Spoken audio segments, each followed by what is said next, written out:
Hi, I'm Tenzing Lunn. Today we'll be reviewing what we learned about in Miss Gray's Unit 1A, a unit about European colonization and the American Revolution, a time period between 1606 and 1776. This was an era of adaptation and independence, referring to the American independence. We reviewed the colony of Jamestown, the Puritans, the adventures of Pilgrims, and all the other 13 colonies. Our heritage starts when the British decide they need new land and ends when the eagle flies.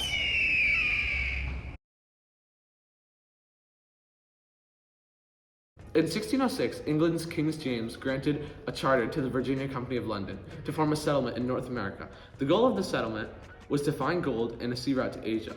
The triangle-shaped colony created would be known as Jamestown, the first successful English settlement. The people of Jamestown faced many difficulties. All right, follow me.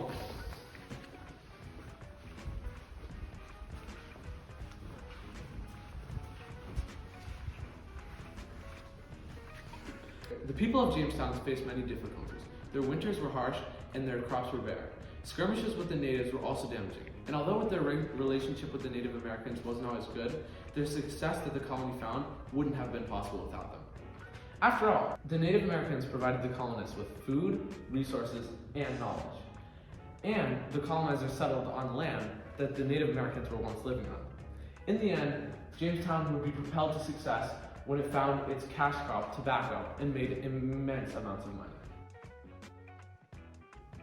Let's move on to the next chapter, Pilgrims. We've all heard of the story of the Pilgrims, but who were they really?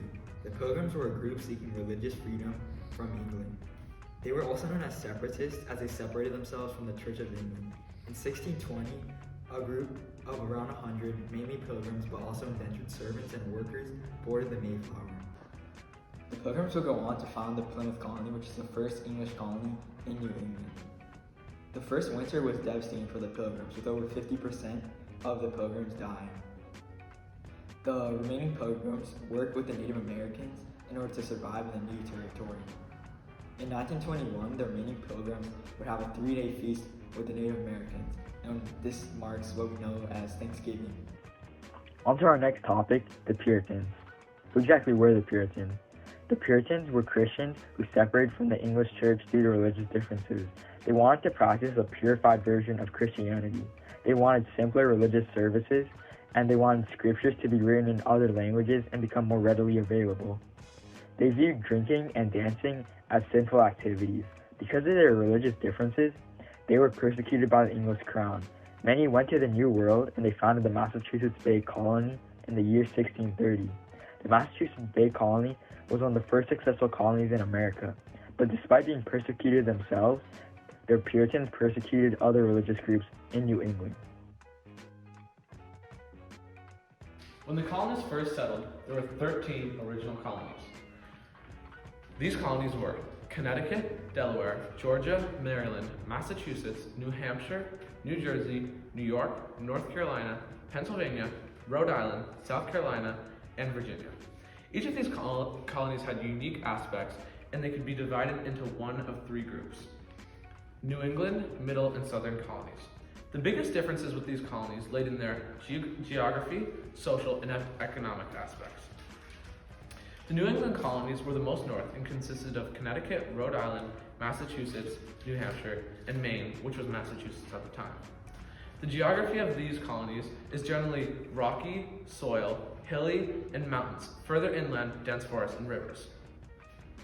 The social life in these colonies was rather dull, with Puritans no religious freedom, and this was the coldest of all the colonies, with harsh winters. But there's less disease because of the coolness. Lastly, there was poor soil and a lack of farmland, which gave New England a mix of farming, fishing, and shipbuilding economies. 2, 1. Next, we have the middle colonies. These colonies consisted of New Jersey, Delaware, Pennsylvania, New York. The geography of these colonies was coastal plains, rolling hills, nutrient-rich soil. These colonies were also not dominated by any specific religion, which gave freedom to many religions. When it came to the economy, iron was a major resource. Rich soil gave a foundation for agriculture and livestock economy. Last but not least, the southern colonies: Virginia, North Carolina, South Carolina, Georgia, and Maryland. The geography of these colonies was rolling hills and really good for farming, with warm weather. The southern colonies were also not dominated by any specific religion, which gave freedom to many religions. The southern colonies also had the most enslaved people of any region. The trade economy was dominated by slave plantations. Okay, that was a lot, but now you may see how when all these colonies work together, they can get some serious work done. Which brings me to the Revolution. While Britain attempted to support their colonies, it didn't always feel that way. After Britain's 7-year war with France, they found themselves with severe debt. Knowing that it would take years to bounce back, they decided to turn to the colonists for help. This made sense to the British as they provided the colonists with new land that they could not even use and defend them in a battle that they never even want to be part of. Originally, they increased taxes on sugar, but had very little profit as merchants in the South were not affected at all. Then, to set up more efficient taxation, the British created the Stamp Act on March 22, 1765.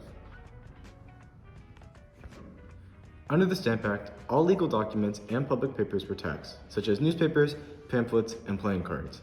Since these items were commonly used by all of the colonists, these taxes quickly grabbed everyone's attention, and they were outraged. Surprisingly, their issue with the policy wasn't that they had to cover Britain's debt, but that they were being given taxation without any proper representation. In fact, many of the colonists weren't worried about poor representation before the act because they hadn't been affected by abuses of power, such as the Proclamation of 1763 and the Sugar Act. However, being taxed seemed completely unfair when they didn't even have the right to represent themselves in government. The worst part was that these taxes they paid weren't even used to support their country, but for another one instead. And this idea is what helped many colonists realize that having no representation meant that they would have to put up with whatever the British government wanted them to. So what happens next?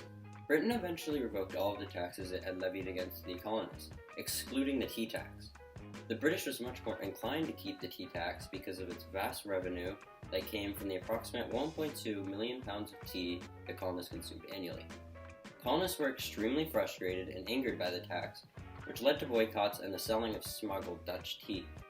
At the same time, this decrease in sales for the British East India Company, which was the main British supplier of tea, caused millions of pounds of surplus tea to be left out and left them with the possibility of bankruptcy. More action in May of 1773 by the British Parliament led to the passing of the Tea Act. It allowed the British East India Company to sell tea duty-free and at a significant discount to the colonies compared to other tea businesses, although it continued to be subject to tax once it arrived in colonial ports.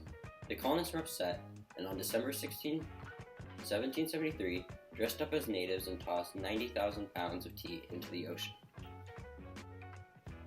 Due to the taxation without representation, resentment in the colonies was at an absolute high. Colonists were upset about the high taxes that were being placed on them, such as the Sugar Act, Stamp Act, and later the Townshend Act. To combat both the resentment and the colonies' tendency to reject taxes they believed were oppressive, Britain sent over 2,000 soldiers into the city of Boston. Their role was essentially to weed out anybody refusing taxation, which led to even more anger and eventually riots beginning to emerge in the city. This frequency of conflicts between colonists and soldiers, as well as between patriotic colonists and British loyalists, steadily increased, until on March 5, 1770, when 5 colonists were killed and the event was deemed the Boston Massacre.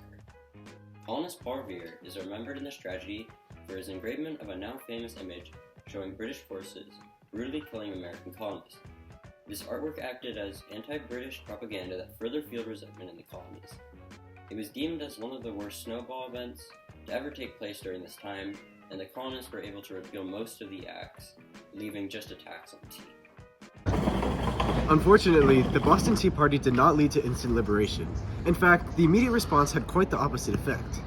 Britain was so furious with the singular event that they punished the colonists with a series of strict laws known as the Intolerable Acts. The first of the 5 was the Boston Port Act, which closed the Boston port and forced Boston citizens to pay a large fine, even the ones who weren't involved with the Tea Party. Then, the Quartering Act forced colonists to house British soldiers in their home, which eventually led to the Third Amendment we have today. After that, the Massachusetts Government Act made Massachusetts a crown colony, or a colony in which the British monarch would appoint a new governor. Fourth, the Administration of Justice Act allowed British officials to leave their colony for any of their legal trials, essentially allowing them to escape prosecution. Lastly, the Quebec Act granted the Quebec province to the French Catholics inhabiting it and took it away from the colonists. While these acts focused on punishing citizens from Massachusetts, they were heard and felt throughout the colonies, and many finally decided to reform.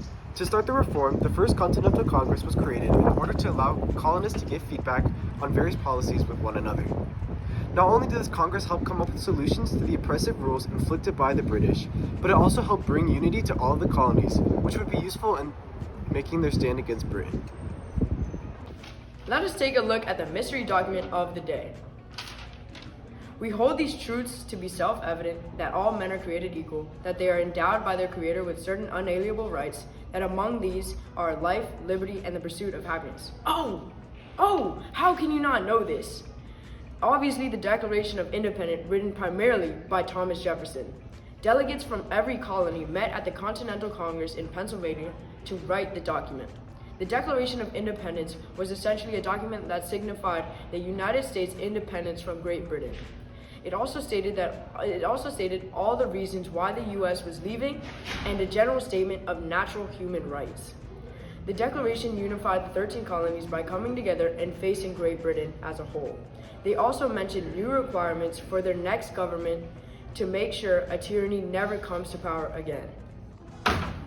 Thank you for learning with us, and thank you, Ms. Gray, for being such a great teacher this year. Thank you!